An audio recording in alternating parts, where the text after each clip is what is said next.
Oi, tudo bem? Vamos começar então mais uma aula do módulo 130, é a nossa aula inicial. Então hoje nós vamos tratar sobre software livre. Vamos fazer uma introdução e te mostrar o que é o software livre, como funciona, enfim, dar uma explanação de quem usa e por que usar, tá ok? Então tá, na sua apostila, o seu material de apoio, o material PDF que você já deve ter em mãos, caso não tenha, baixe no site. Na página inicial nós falamos de software livre. Lá tem uma cartinha do Richard Stallman falando sobre software livre. Eu vou ler essa carta e nós vamos discutir, ok? Então tá, é uma tradução livre do texto do sistema GNU do Richard Stallman obtido no cispsga.org.br. O projeto GNU Linux começou, quando ele escreveu a carta, há 12 anos atrás, com o objetivo de desenvolver um sistema operacional Unix-like, totalmente livre. Livre se refere à liberdade e não ao preço. Significa que você está livre para executar, distribuir, estudar, mudar e melhorar o software. Um sistema Unix-like consiste de muitos programas diferentes. Nós achamos alguns componentes já disponíveis como softwares livres, por exemplo, X-Windows, TeX. Obtemos outros componentes ajudando a convencer seus desenvolvedores a tornarem eles livres, por exemplo, o Berkeley Network Utilities. Outros componentes nós escrevemos especificamente para o GNU, por exemplo, o GNU Emacs, o compilador GNU-C, o GNU-C Libre, Bash e GoScript. Os componentes dessa última categoria são software GNU. O sistema GNU consiste de todas as três categorias reunidas. O projeto GNU não é somente desenvolvimento e distribuição de alguns softwares livres úteis. O coração do projeto GNU é uma ideia, que software deve ser livre e que a liberdade do usuário vale a pena ser defendida. Se as pessoas têm liberdade, mas não a apreciam conscientemente, não irão mantê-la por muito tempo. Se queremos que a liberdade dure, precisamos chamar a atenção das pessoas para a liberdade que elas têm em programas livres. O método do projeto GNU é que programas livres e a ideia da liberdade dos usuários ajudam-se mutuamente. Nós desenvolvemos softwares GNU e conforme as pessoas encontrem programas GNU ou o sistema GNU e comecem a usá-lo, elas também pensam sobre a filosofia GNU. O software mostra que a ideia funciona na prática. Algumas dessas pessoas acabam concordando com a ideia e então escrevem mais programas livres. Então o software carrega a ideia, dissemina a ideia e cresce da ideia. Em 1992, nós encontramos ou criamos todos os componentes principais do sistema, exceto o kernel, que nós estávamos escrevendo. Este kernel consiste do microkernel Match, mas o GNU Hurd atualmente está funcionando, mas não está preparado para usuários. Uma versão alfa deverá estar pronta em breve. Então o kernel do Linux tornou-se disponível. Linux é um kernel livre, escrito por Linus Torvalds, compatível com o Unix. Ele não foi escrito para o projeto GNU, mas o Linux e o quase completo sistema GNU fizeram uma combinação útil. Essa combinação disponibilizou todos os principais componentes do sistema operacional compatível com o Unix, e com algum trabalho as pessoas o tornaram um sistema funcional. Foi um sistema GNU variante baseado no kernel do Linux. Ironicamente, a popularidade desses sistemas desmerece nosso método de comunicar a ideia GNU para as pessoas que usam GNU. Esses sistemas são praticamente iguais ao sistema GNU. A principal diferença é a escolha do kernel. Porém, as pessoas normalmente os chamam de sistemas Linux ou Linux System. A primeira impressão que se tem é de que um sistema Linux soa como algo completamente diferente de sistema GNU. E isso é isso que na maioria dos usuários pensam que acontece. A maioria das introduções para os sistemas Linux reconhece o papel desempenhado pelos componentes do software GNU, mas elas não dizem que o sistema como um todo é uma variante do sistema GNU que o projeto GNU vem compondo por uma década. Elas não dizem que o objetivo do sistema GNU Unix-like, livre, como este veio do projeto GNU. Daí a maioria dos usuários não saber dessas coisas. Como seres humanos tendem a corrigir suas primeiras impressões menos do que as informações subsequentes, tentam dizer-lhe que a esses usuários que depois aprendem sobre a relação entre esses sistemas e o projeto GNU, ainda geralmente o subestimam. Isso faz com que muitos usuários se identifiquem como comunidade separada de usuários do Linux, distinta da comunidade de usuários GNU. Eles usam todo o software GNU, de fato eles usam quase todo o sistema GNU, mas eles não pensam neles como usuários GNU e usam frequentemente não pensam que a filosofia GNU está relacionada a eles. Isto leva a outros problemas também, mesmo dificultando a cooperação com a manutenção de programas. Normalmente, quando usuários mudam um programa GNU para fazer ele funcionar melhor em um sistema específico, eles mandam a mudança para o mantenedor do programa. Então eles trabalham com o mantenedor, explicando a mudança, perguntando por ela e às vezes reescrevendo-a para manter a coerência e mantenibilidade do pacote para ter o patch instalado. Mas as pessoas que pensam nelas como usuários Linux tendem a lançar a versão Linux Only, apenas Linux, do programa GNU e consideram o trabalho terminado. Nós queremos cada e todos os programas GNU que funcionem out of the box, né? Em sistemas baseados em Linux. Mas se usuários não ajudarem esse objetivo, se torna muito mais difícil de atingir. Como deve o projeto GNU lidar com esse problema? É o que nós devemos fazer agora. O que nós devemos fazer agora para disseminar a ideia de que a liberdade para os usuários de computador é importante? Nós devemos continuar a falar sobre a liberdade de compartilhar e modificar software e ensinar outros usuários o valor dessas liberdades. Se nós nos beneficiamos por ter um sistema operacional livre, faz sentido para nós pensar em preservar essas liberdades por um longo tempo. Se nós nos beneficiamos por ter uma variedade de software livre, faz sentido pensar sobre encorajar outras pessoas a escrever mais sobre software livre em vez de software proprietário. Nós não devemos aceitar a ideia de duas comunidades separadas para GNU e Linux. Ao contrário, devemos disseminar o entendimento de que os sistemas Linux são variantes dos sistemas GNU e que os usuários desses sistemas são tanto usuários GNU como usuários Linux, usuários do kernel Linux. Usuários que têm conhecimento disso irão naturalmente dar uma olhada na filosofia GNU que esses sistemas existirem, ou existem, né? Eu escrevi este artigo como um meio de fazer isso. Outra maneira é usar o termo sistemas GNU baseado em Linux, ou Linux Based GNU System, ou sistema GNU Linux System, em vez de sistemas Linux, quando você escreve sobre, menciona ou fala sobre isso. Então, gente, olha, o que acontece aqui? O Richard Stallman está fazendo aqui quase que um apelo, né? É um apelo, dizendo o seguinte: olha, lá atrás eu tinha um sistema muito bom, que estava quase pronto, e aí colocamos o Linux como kernel, e aí as pessoas agora acham que usam só Linux. Tem uma certa razão, né? Mas então vamos pensar assim: existem pessoas que usam Linux? Sim, existem pessoas que usam Linux. Só Linux? Claro, só Linux. O kernel do Linux. Então existem aplicativos, existem aplicações onde você utiliza apenas o Linux. Geralmente em automação ou coisa assim. Tá, quando você tem essa interface gráfica, aí você acaba utilizando um GNU Linux, entende? Que é os aplicativos, os programas e coisas assim. Porque o que é o Linux? O sistema operacional, na realidade, ele seria mais ou menos assim: hardware, né? Kernel, aplicativos e usuário. Então esses quatro formariam um sistema operacional, né? Então vamos de novo. Kernel, hardware, comunicando com o hardware tem o kernel, aí tem os aplicativos, o software de gerenciamento que faz a interface entre você e a máquina, né? E aí você que é o usuário. Então isso tudo compõe o sistema, no nosso caso, GNU Linux, ok? Aqui na escola nós vamos utilizar o Debian como forma de aprender. O Debian como sistema operacional padrão para nosso aprendizado. Por que Debian, Marcos? Porque o Debian, no meu entendimento, é o sistema operacional Linux, vamos chamar assim, mais completo e com mais condições de se usar. É aquele sistema que você aprende de verdade, porque não tem firula, não tem purpurina, não tem nada disso. É um sistema, como eu vou chamar, pão, queijo. Você aprende a fazer. Então, enquanto você tem, por exemplo, um sistema mais facilitado, você dá lá um ls e ele já aparece tudo colorido, em lista, bonitinho, no Debian não. No Debian você vai dar ls, menos LA, menos color. Aí sim você vai conseguir o objetivo. Peraí, mas por que isso? Ó, eu gosto de ensinar assim.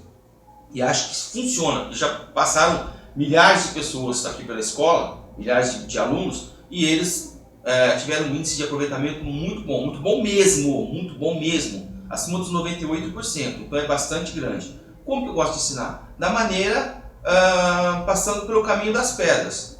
Né? Por quê? Porque se você aprende a usar um Linux de maneira standard, você vai usar qualquer Linux, de qualquer distro, qualquer distribuição. Ao passo que se você aprende a usar aquele que está todo facilitado, o que acontece? Você só sabe usar aquilo. Quando a coisa aperta um pouquinho, você já não consegue mais utilizar.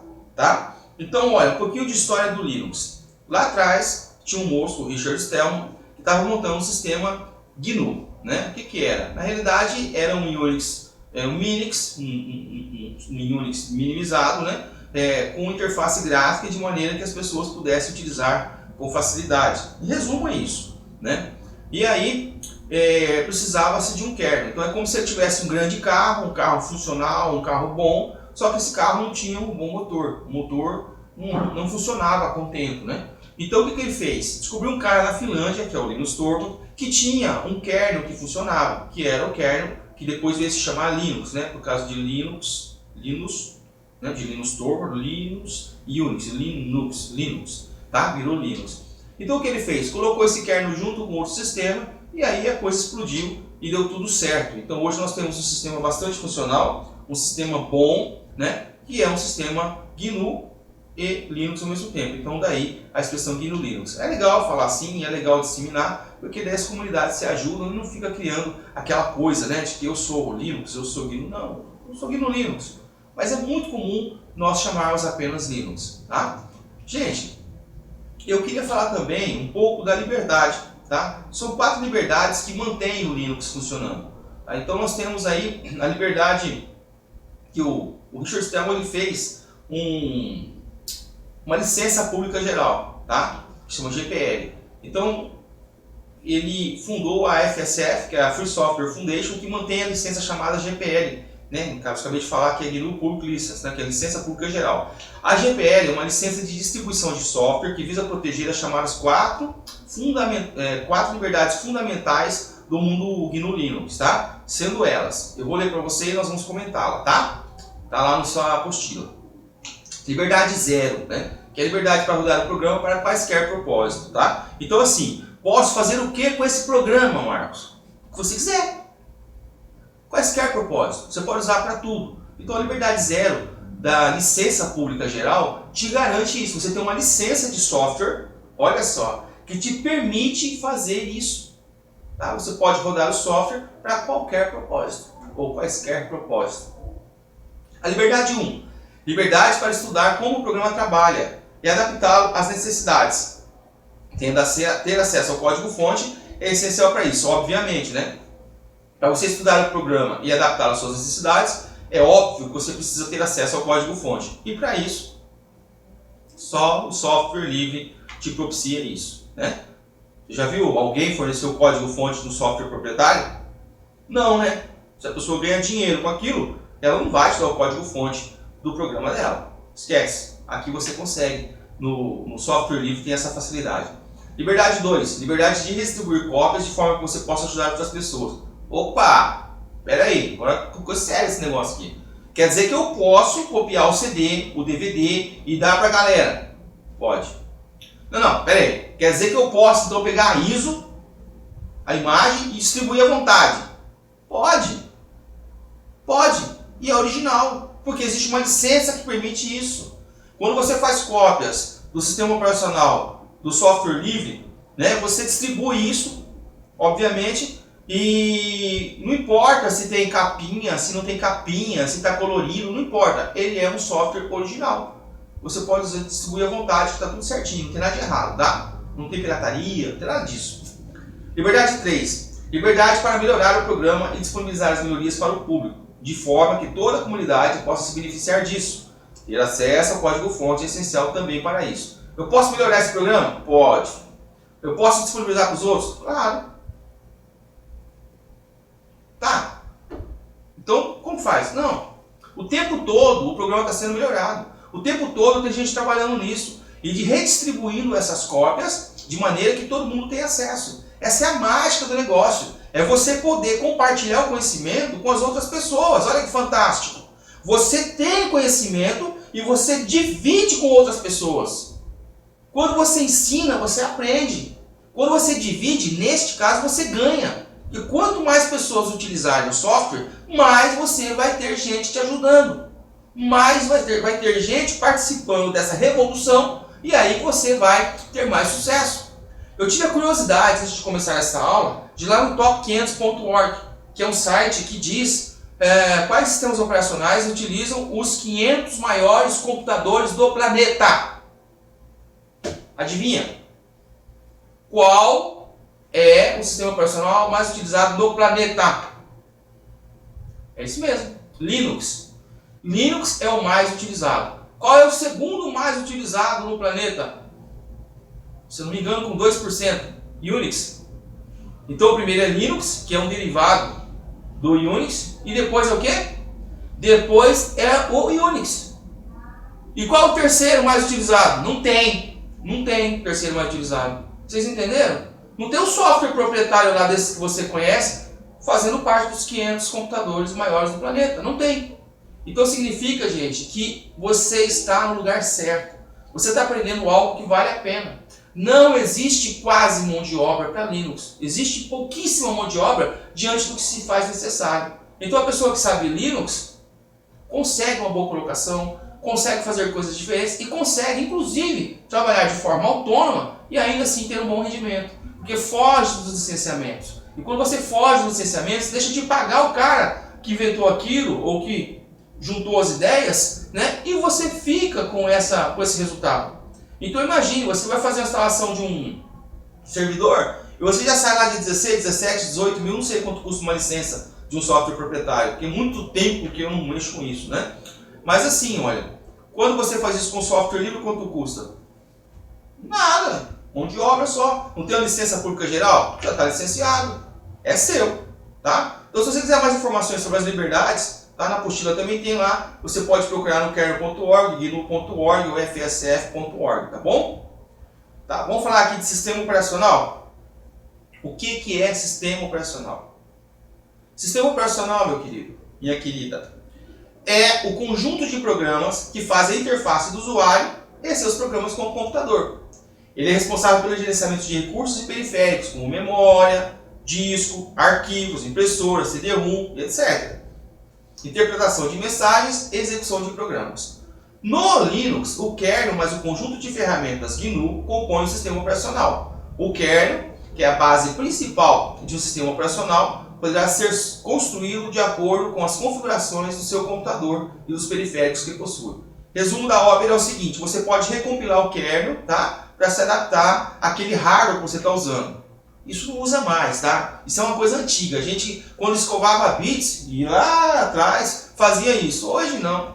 Hoje você liga e o kernel se ajusta ali, na hora que ele levanta, ele lê, né? Ele vai levantando o que precisa, e é bem diferente do que foi aí há 10 anos atrás, né? Quando eu comecei com isso, e a gente brincava de escovar bit é legal, né? Palavra antiga, né? Que era assim, eu precisava que ele levantasse o drive de disquete. Aí, amigão, você ia lá e ralava. Porque às vezes aquele drive não levantava. Quer ver? Outra coisa terrível.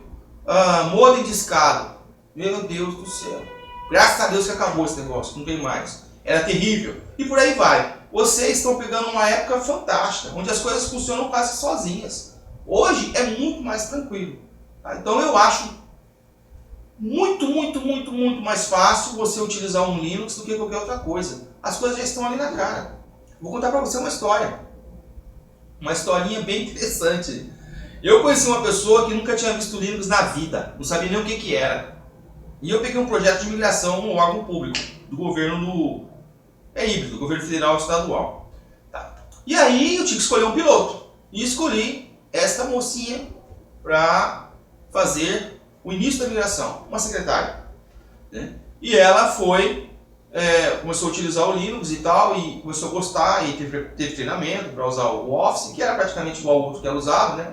O OpenOffice nós colocamos, VROffice, OpenOffice, e aí gostou tanto, que começou a usar na faculdade, começou a usar na vida, enfim, eu conheço essa pessoa. Hoje ela não usa outra coisa, ela usa Linux, já tem aí uns 8 anos pelo menos, né? Essa moça eu vejo ela todo dia, porque é minha esposa. Então ela utiliza Linux, e não é por influência minha, utiliza porque gosta. Igual a ela tem várias pessoas, alunos que passaram por aqui e agora continuam utilizando no seu dia a dia, não só como forma de ganhar dinheiro ou profissionalmente, né? A pessoa utiliza porque gosta, porque o sistema é bom, porque funciona. Você acha que o Linux é utilizado por quem? Grandes empresas utilizam Linux. Eu vou falar para você algumas das empresinhas que utilizam Linux, tá? Google. Google. A multinacional americana usa Linux em vários ambientes diferentes, tá? Desde seus servidores em nuvem até o Android. O Android, celular, tablet, smartphone, Linux. Twitter. A famosa rede social também usa Linux em seus servidores. A empresa conta com quase 300 milhões de usuários. 300 milhões de usuários suportados por Linux. 300 milhões de usuários suportados por Linux. Parece bastante, né? Tá, então vamos para uma outra rede social aí. Aquela do Facebook, lembra? Facebook. Nós estamos lá, tá? Facebook. A maior rede social da atualidade também usa Linux, da mesma forma que o Twitter faz em seus servidores. Né? A empresa do Mark Zuckerberg lá já ultrapassou 1 bilhão de usuários. 1 bilhão de usuários baseados, suportados por Linux. A Amazon usa Linux, a IBM usa Linux, o McDonald's, o McDonald's lanche usa Linux, os submarinos militares americanos, o Departamento de Defesa em grande parte utiliza Linux, mas os submarinos, que são assim, tecnologia de ponta, né? Utiliza Linux. Sabe a NASA? A NASA, Agência Espacial Norte-Americana? Pois é, ela é responsável por inúmeras conquistas espaciais para a humanidade. E também usa Linux em seus projetos, como a ISS, as sondas espaciais e até os rovers marcianos utilizam Linux. Tá? Existe uma distro específica baseada em Debian, que é responsável pelo funcionamento da Estação Espacial Internacional. Olha que show! A Estação Espacial Internacional utiliza uma espécie de Debian, que é o que você vai aprender aqui. A Bolsa de Nova York utiliza Linux. Você já viu? A Bolsa de Nova York, ela negocia ações milionárias todos os dias, certo? Ou praticamente todos os dias, porque domingo não abre, né? Acho que sábado também não. Sábado não. Tá. Utiliza Linux. Você já viu a bolsa parada por problema de sistema operacional? Ridículo, né? Nunca aconteceu, tá? Não existe negocinho de tela azul, nada disso. O trem lá funciona, tá? Controle de tráfego aéreo e também algumas estradas utilizam Linux. Em sistema de segurança, os hackers, né, que são na realidade estudiosos de sistema operacional e coisas de tecnologia, no nosso caso, né, sabe que qualquer nerd que se preze utiliza Linux. Inclusive nós temos um treinamento disso, chama Hacker Training, que é um treinamento para segurança da informação voltado para as pessoas que querem justamente explorar esse nicho de mercado que é o mercado de segurança. Né? Então as pessoas utilizam Linux. Depois, se quiser dar uma olhadinha, tem uma lista que eu gosto de usar, chama Kali Linux, que é um antigo backtrack. É bem legal, tá? Inclusive nossos cursos são baseados em Kali Linux. Então, gente, é isso. As grandes empresas utilizam Linux. Então, por que você vai perder essa oportunidade de dar continuidade nos seus treinamentos e aprender Linux de maneira mais eficiente, né? Este módulo que nós estamos iniciando, o módulo 130, ou Basic Essential, ou módulo básico, como você queira chamar, tá? Ele vai continuar com mais algumas aulas, obviamente, né? Para que nós possamos fechar o conteúdo, tá? Então, assim, ó, não se esqueça de fazer os exercícios, faça os exercícios, leia seu material antes de iniciar a aula. Começou a assistir a aula, tá tendo dificuldade? Para, dá uma pausa lá, lê o material, volta, e aí nós vamos discutindo. Se tiver dúvida, nos contacte, pode me contactar, tá bom? Manda um e-mail que eu vou responder com o maior prazer, tá? Então, eu quero dizer que nesse módulo inicial, eu vou procurar fazer da maneira que eu sempre faço na escola, buscando a maior naturalidade possível, tá? Então, assim, vamos falar de maneira bem informal, vamos nos comunicar de maneira que eu possa elucidar, tirar suas dúvidas, tá? De maneira mais rápida possível. E você, por outro lado, não tenha problema em perguntar. Não carregue dúvida. Tem dúvida? Pergunta.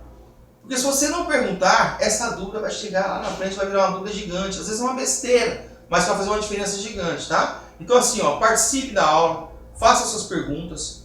Tá? Eu quero você aprendendo Linux. E eu te garanto, eu estou te garantindo, se você fizer do jeito que eu estou te propondo, você vai aprender. Se você fizer os exercícios, se você se dedicar, se você estudar, você vai aprender. Linux é muito fácil mesmo, tá? Só que precisa de uma mudança de cultura, né? E aí precisa do seu esforço, tá bom? Eu quero dizer só que lá na sua apostila, inclusive, eu coloquei um textozinho, um texto, né, pequeno, tá? Mas que eu falo mais ou menos assim. Bem, o conhecimento sempre nos é ensinado, ou quase, de forma metódica e repetitiva. Eu sempre fiquei muito incomodado com isso e me perguntando se não podia ser diferente. Eu mesmo, em outros momentos, ensinei de forma tradicional. Entretanto, após alguns anos de implementações, acredito ter conseguido fazer do ensinamento-aprendizado algo prazeroso e divertido. Temos por objetivo que nossos alunos possam aprender de forma quase intuitiva e natural. Em nossos cursos de servidores, por exemplo, um aluno que nem conhece o sistema operacional, eu falo 90 dias, porque quando nós temos o curso VIP, ele é 90 dias direto, né? O seu dia inteiro, né? Está montando servidores dos mais diversos serviços. A ideia é que possamos aprender de forma mais alegre e descontraída, sem as formalidades do ensino como visto até aqui. Nós garantimos o seu aprendizado, e é claro que tudo na vida que se deseja alcançar necessita de esforço e dedicação. Tenha certeza de que fazendo o que pedimos, o seu sucesso de aprendizado será garantido. Caso tenha dificuldade, poderá fazer o curso, mesmo com custo, sem custo adicional. Quando eu falo de refazer sem custo, estou incluindo, obviamente, todos os módulos, né? Inclusive os grátis, né? Tá bom? Então, assim, olha, divulga, conta para o seu colega que ele pode aprender Linux agora. Este módulo que você está aprendendo, que é o módulo inicial, nós vamos fazer de tudo para que você possa aprender sem absolutamente custo nenhum. Tá? Então, tudo online, você baixando pela internet, assistindo aí no YouTube, onde você está agora, não é isso? Tá? Nos nossos servidores também terão o mesmo curso, só que eu preciso que esse curso chegue à maior quantidade de pessoas possíveis, né? Porque eu quero divulgar o Linux, eu quero que as pessoas aprendam a utilizar Linux. Então, com este curso que você está fazendo, você conseguirá esse objetivo, tá? Que é utilizar o Linux. Por quê? Porque o módulo 2 é a parte administrativa em redes e o módulo 3 é a parte de servidores, tá? Então, o que você precisa para operar o Linux é o módulo inicial. Então, eu digo que esse módulo inicial é o módulo mais importante que existe. Por que mais importante? Porque com ele você consegue fazer os outros. Tá? Sem esse módulo inicial bem feito, bem construído, bem aprendido, bem ensinado, né? bem interpretado, você não vai conseguir ter sucesso nas outras coisas. Então se dedique. Quando eu pedir para você estudar, estude. Quando eu pedir para fazer exercícios, faça, tá bom? Então, nos vemos no próximo vídeo, tá? E até mais. Obrigado por estar aqui comigo e divulga, tá? Dá um like aí. Ah, não se esqueça de se inscrever na nossa comunidade, tá bom? Na Linux Training, tá? Vai lá e se inscreva no canal, tá bom? Obrigado, um grande abraço e até a próxima. Tchau!